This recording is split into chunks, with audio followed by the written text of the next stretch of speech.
We are the most powerful military force in the history of man. Every fight is our fight. Because what happens over here matters over there. We don't get to sit one out. Learning to use the tools of modern warfare is the difference between the prospering of your people and utter destruction. We can't give you freedom, but we can give you the know-how to acquire it. And that, my friends, is worth more than a whole army base of steel. Sure, it matters who's got the biggest stick, but it matters a hell of a lot more who's swinging it.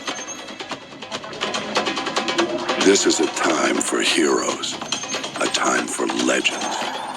History is written by the victors. Let's get to work. Former President Trump makes his first public comments since leaving office. He said that he'll make a comeback in some way, but didn't explain how. Trump told Rob Crilly of the Washington Examiner that he'll do something, but not just yet. He didn't give any details about his plans. According to the Examiner, Trump made the comment while dining at the Trump International Golf Club in West Palm Beach, Florida.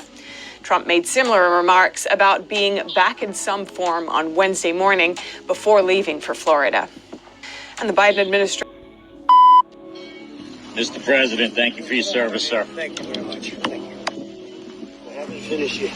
Good. Exactly. I haven't finished yet. Good. Exactly. Message.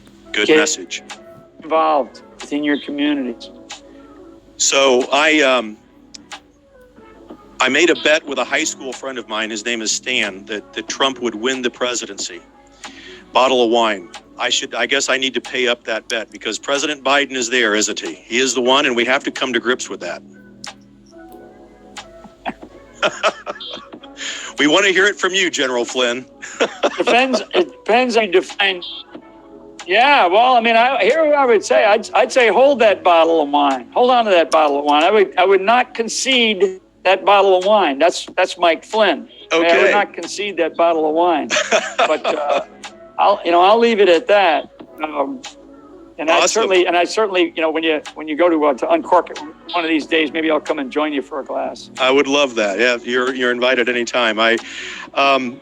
General Flynn, I have to also ask you this weekend. Are you a Brady guy, or are you like the new young? A heart-stopping moment for people in Los Angeles when loud explosions rocked the night air and military helicopters descended to land on one of the city's busiest streets. Jim Murray explains what was going on. Oh my God. Los Angeles under attack? It sure looked that way as Black Hawk helicopters flew in formation right over downtown buildings in the pitch dark.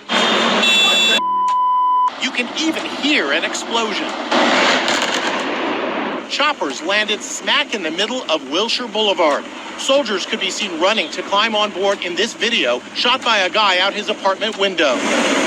This is Wilshire Boulevard, one of LA's busiest and most famous streets, where people were left in a panic wondering what the heck was going on around 9 o'clock Monday night. It sure sounded like an attack, but it turns out it was just a drill. Social media erupted. This did not look like a drill at all, went one tweet.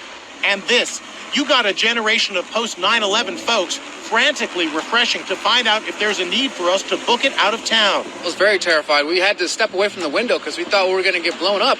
The U.S. Army did send out a media advisory about the drill, the purpose of which was to enhance soldier skills by operating in various urban environments and settings. Clearly, many terrified folks didn't get the message. And the tests are not yet over. Officials say more drills are scheduled for this weekend.